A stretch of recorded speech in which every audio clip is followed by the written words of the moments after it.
अस्सलाम वालेकुम दोस्तों, welcome to gulf life Hindi YouTube channel. Saudi Arab की फटाफट बड़ी खबरें 6 दिसंबर के लिए। और जहां तक फ़्लाइट का सवाल है, आप लोग लगातार कमेंट्स कर रहे हैं, तो मैं आपको बता दूं कि सऊदी अरब की तरफ से किसी भी तरह की कोई अपडेट निकल कर नहीं आई है कि 1 जनवरी से फ़्लाइट शुरू होनी है नहीं, क्योंकि 30 दिन पहले बोला था कि फ़्लाइट के बारे में जो भी टर्म एंड कंडीशन है उसकी जानकारी दे दी जाएगी।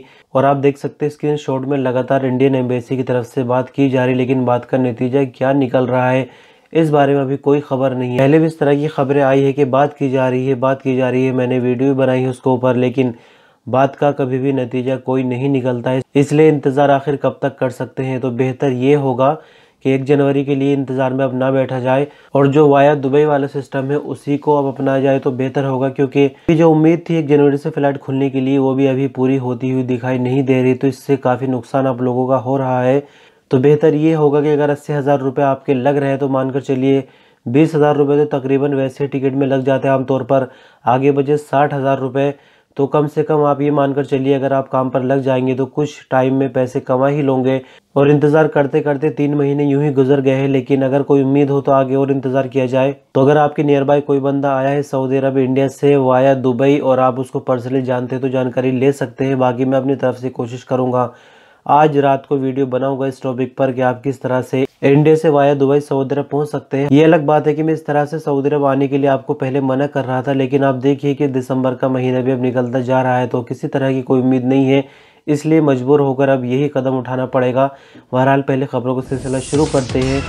आज के इस न्यूज़ बुलेटिन में आपको सबसे पहले सबसे बड़ी खुशखबरी ये दे दूं कि सऊदी अरब और कतर के रिलेशन 2017 के मध्य में ख़राब हुए थे, यानी आधा साल 2017 का आप लगा सकते हैं और 3 साल उसके ऊपर हो गए, यानी 3.5 सालों से सऊदी अरब और कतर के रिलेशन ख़राब चल रहे थे। लेकिन अभी मैं आपको बता दूं कि दोनों लोगों में जो है समझौता हो गया है और इसमें कुवैत का बहुत बड़ा हाथ है। कुवैत ने बहुत ज़्यादा इन दिनों कोशिश की है दोनों लोगों को मिलाने के लिए, यानी कुल मिलाकर अब हम कह सकते हैं कि GCC काउंसिल जो थी वो पूरी तरह से कंप्लीट हो गई है। उसमें कतर का नाम बाहर कर दिया गया था। 5 कंट्री उसके अंदर शामिल थी, लेकिन अभी 6 कंट्री शामिल हो गई है और हालात जो है धीरे धीरे फिर से ठीक हो जाएंगे। जानकारी के लिए आपकी बता दें कि फ्लाइट से लेकर और भी तरह की सारी सुविधाएं खत्म कर दी गई थी, यानी कतर की अगर वेबसाइट आप सऊदी अरब में खोलना चाहें वो भी नहीं खुलती थी। इसी के चलते कुवैत के अमीर शेख नवाफ अल अहमद जाबिर अल सुबा ने खादिम हरमैन शरीफैन किंग सलमान का शुक्रिया अदा किया, उनको पत्र लिखा कि उन्होंने उनकी बात का मान रखा और सभी भाइयों में फिर से समझौता हो गया है, यानी सब मिलजुल कर आगे तरक्की के लिए काम करेंगे। और बहुत जल्द आपको सऊदी अरब की मार्केटों में ई-बिल यानी इलेक्ट्रॉनिक बिल देखने को मिलेंगे, जिनको आपकी मोबाइल पर SMS के जरिए भेजा जाएगा या फिर ईमेल या फिर व्हाट्सएप पर भेजा जाएगा। इसकी जो मंजूरी है सऊदी जनरल अथॉरिटी ऑफ ज़कात एंड टैक्स ने दे दी है, लेकिन अभी मार्केट में इसके इस्तेमाल को फोर्सफुली लागू नहीं किया गया है। लेकिन आने वाले वक्त में खबर के मुताबिक बताया जा रहा है कि सभी तरह के दुकानों और मॉल्स वगैरह पर जहाँ पर बिल जारी किया जाता है टैक्स वाला, उनको इलेक्ट्रॉनिक बिल अदा करना होगा। लेकिन इसकी शर्त यह होगी जो इलेक्ट्रॉनिक बिल है उनको कागज़ वाला बिल नहीं माना जाएगा और जो कागज़ वाले बिल है उनको इलेक्ट्रॉनिक में काउंट नहीं किया जाएगा।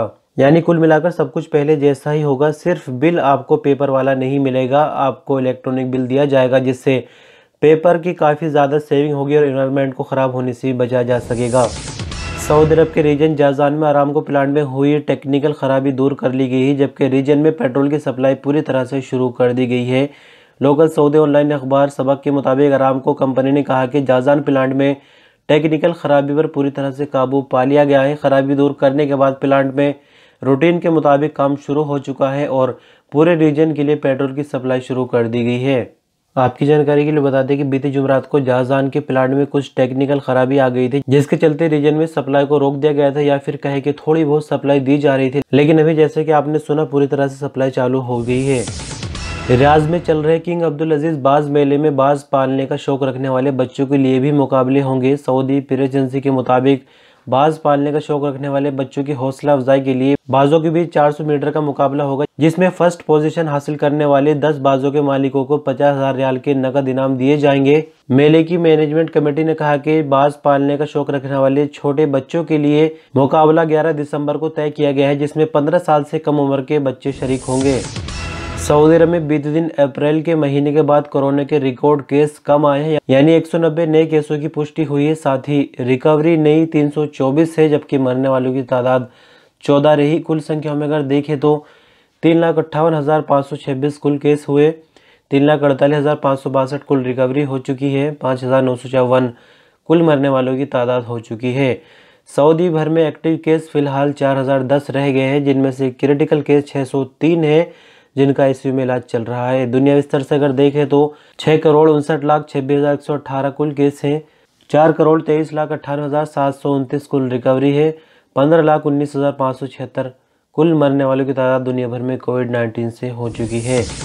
सऊदी अरब की मोटर मार्केट में इलेक्ट्रिक कारें आ चुकी हैं और लोगों के प्रति इसका रुझान धीरे धीरे बढ़ना शुरू हो गया है। लेकिन जहां तक सवाल ये है, क्या इनको घरेलू बिजली से चार्ज किया जा सकता है, क्या इनका भी हिसाब यूनिट के अंदर जुड़ जाएगा? तो इस पर सऊदी बिजली रेगुलेटरी अथॉरिटी ने कहा है कि कारों को चार्ज करने के लिए घरेलू नॉर्मल बिजली इस्तेमाल नहीं कर सकते। इसके लिए पहले अथॉरिटी से इजाज़त लेनी होगी। और जहां तक इसके यूनिट के हिसाब की बात है तो कारों की कीमत पर डिपेंड करता है, यानी अगर कोई सस्ती कार है तो उसका हिसाब कुछ अलग होगा और अगर कोई महंगी कार है तो इसका हिसाब थोड़ा सा कुछ अलग होगा। लेकिन इसके लिए पहले बिजली विभाग से इजाज़त लेनी होगी और जो इसका सेटअप है वो घर के अंदर लगवाना होगा, उसी के बाद कार चार्ज करने की इजाज़त होगी। लेकिन अभी तक खुलकर ये जानकारी नहीं मिली है कि कार को आखिर चार्ज करने की कीमत क्या होगी। लेकिन आपको बता दें कि एक कार को नॉर्मली चार्ज करने के लिए 18 से 25 मिनट का टाइम लगेगा और उसके बाद कार को इस्तेमाल किया जा सकेगा।